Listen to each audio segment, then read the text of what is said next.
Olá ancestrais, tudo bom com vocês? Seja bem-vindo ao meu canal, eu sou o Rodrigo Otafim e hoje eu vou falar para vocês sobre a nossa série Os Deuses Egípcios. Eu vou falar aqui baseado igual a gente fez aqui com os deuses sumérios, ok? E nessa série, primeiramente neste vídeo, eu vou apresentar alguns fatos interessantes sobre os deuses egípcios e depois, ao longo da semana, dos próximos dias, vou estar lançando os vídeos de acordo com os deuses, tá bom? Então acompanha comigo. Falando primeiramente sobre o número de divindades, né? De acordo com a história, né, os historiadores, os egiptólogos, durante a história conhecida do Egito, existiu aproximadamente mais de 2.000 divindades. A maioria dessas divindades eram adoradas localmente. Falando sobre os deuses egípcios, e os deuses egípcios eles foram adorados durante esse período, né, os deuses e deusas, por mais de 4.000 anos. Até que depois veio, né, o período ptolomaico, greco-romano e consequentemente acabando a religião egípcia propriamente dita. Sobre as cabeças dos animais, que muitas pessoas confundem, entendem algumas coisas, né, elas serviam para descrever algo, né, algum poder, alguma coisa desse sentido, e para ser uma forma de identificação daqueles deuses. Os deuses masculinos, por exemplo, tinha um fato interessante que os deuses eles eram mostrados de uma cor de pele marrom avermelhada escura, enquanto as deusas, né, ou as mulheres eram representadas com cores de tom de pele amarelas, né, indicando assim, um estilo de vida mais dentro de casa. Sobre os símbolos, todos os símbolos que vocês veem do Egito cercam, né, os deuses, eles tinham sempre assim, um sentido e um significado específico para aquele símbolo que eles carregavam, seja nas coroas, nos objetos, ok? Falando sobre o mito da criação, um fato interessante, né? As histórias dos mitos da criação, ela dão início, né? Fala sobre o início dos deuses e também da humanidade de acordo com essa história da criação egípcia. Sobre os templos, um fato interessante é que se acreditava, né, os egípcios acreditavam que os templos eram de fato, né, as moradas dos deuses.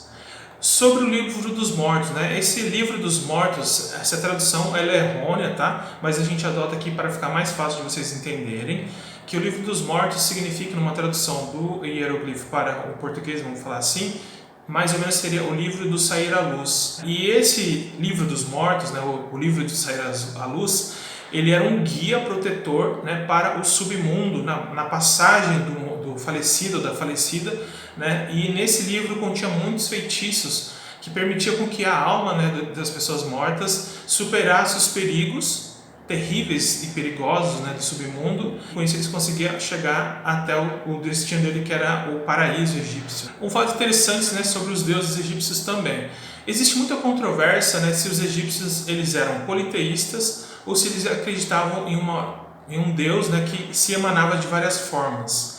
Né? Para quem quiser entender se os egípcios eram, mas de uma certa forma, um conceito primitivo do monoteísmo, ou se eles eram politeístas, eu aconselho vocês verem aqui a minha série, né, Conceito de Neteru, que aí vocês vão entender muito bem o que eu estou falando aqui e aí vocês tiram a própria conclusão, ok? Um fato interessante também é que muitos dos cultos, né, diferentes eram associados às divindades, o que resultou em diferentes versões dos mitos da criação.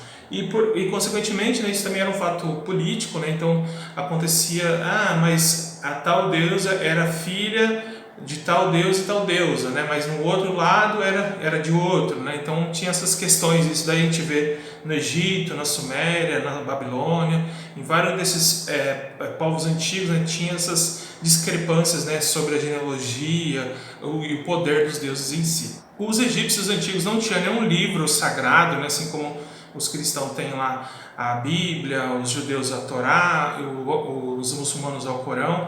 Os egípcios não tinham um livro sagrado para seguir aquilo, né? Era mais um estilo de vida mesmo. E o livro dos mortos ele foi dado ao povo do Egito, né, para se preparar, né, para a sua morte e fornecer assim a sua jornada ao submundo, fornecendo conhecimento, recitações ritualísticas, né, encantamentos, feitiços mágicos, para que assim eles consigam chegar, né, aos vales do Yaru. O que seria vales do Yaru? Os gregos, né, quando foram aprender com os egípcios, Eles pegaram esse conceito também e, se vocês conhecem um pouco da história da mitologia grega, né, seriam os Campos Elíseos dos gregos, tá? As principais divindades do Egito tinham apoio político, né, levando assim grandes seguidores e centros de cultos que favoreciam ali a popularização de algum determinado deus ali num período de tempo, né? E as diferentes coroas e cocares que eles utilizavam, seja os deuses, deusas ou os faraós, eles tinham assim todo um simbolismo, né, e tinham significados ali de poder, de autoridade. E é isso que a gente vai ver durante ao longo da série, né? As estátuas dos deuses, por exemplo, e das deusas egípcios, dos egípcios antigos, eles eram lavadas com água, né, e com perfume de lótus, e eram untadas com óleos e adornadas com maquiagem, né, joias e roupas também. A flor de lótus, ela era frequentemente representada em hieroglifos, né, e simbolizava o sol da criação, o renascimento e a regeneração. O Ankh, né, que eu vou colocar um símbolo aqui para vocês entenderem, a cruz ansata, ele é um símbolo egípcio mais importante, né, visto em imagens do Antigo Egito. E o Ankh, né, o Ankh, que também ele era conhecido, né, como a chave da vida, e ele era descrito também como uma cruz com uma alça, que era a representação da vida eterna. O símbolo do escaravelho, por exemplo, representava o sol, né, a sua ressurreição, a transformação e a proteção. Por exemplo, o símbolo do olho de Ra, né, o símbolo de Horus, ele é um símbolo poderoso, né, associado a esses deuses egípcios. Por exemplo, o olho direito representando o sol, né, e por isso ele era chamado de olho de Ra, e o olho esquerdo representando a lua, e isso ele era conhecido como olho de Horus. Né? O templo do sol, que localizado na cidade de Heliópolis, por exemplo, no Egito, ele era dedicado ao deus solar, né, Ra, e abrigava ali a árvore da vida.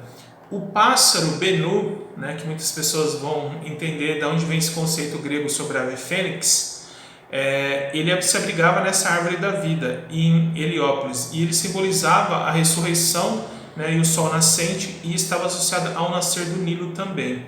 E houve um único curto período, né, de tempo de, vamos pôr assim, né, entre aspas, de monoteísmo, né, ou um culto exclusivo a uma determinada manifestação de Deus ali dos egípcios antigos, que era a adoração de um Deus, né, que foi a Aten, que nos mais de 3.000 anos de história do Egito Antigo, né, que foi durante o reinado do faraó Akhenaton, né, ou Akhenaten, que foi o pai de Tutankhamon. E alguns dos deuses, por exemplo, né, e deuses egípcios antigos, eles eram percebidos como híbridos humanos, né, assumindo a forma ali, refletindo as características dos animais, como o crocodilo, o chacal, o leão, o carneiro, o falcão. Então eles assumiam ali os atributos daqueles animais também, como se fosse um animal de poder, né?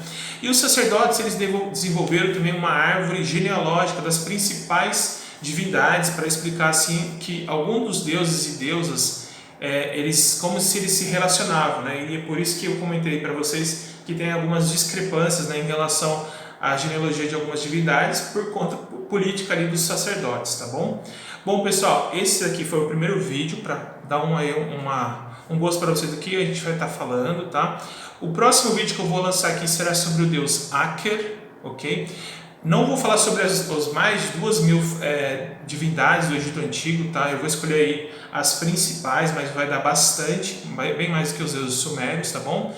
E se você gostou, né, lembre-se, né, se você não é inscrito, se inscreva-se no canal, comente aqui o que vocês acharam do vídeo, e se vocês puderem, deixe o seu like também, que ajuda bastante, ok? Muito obrigado e até o próximo vídeo.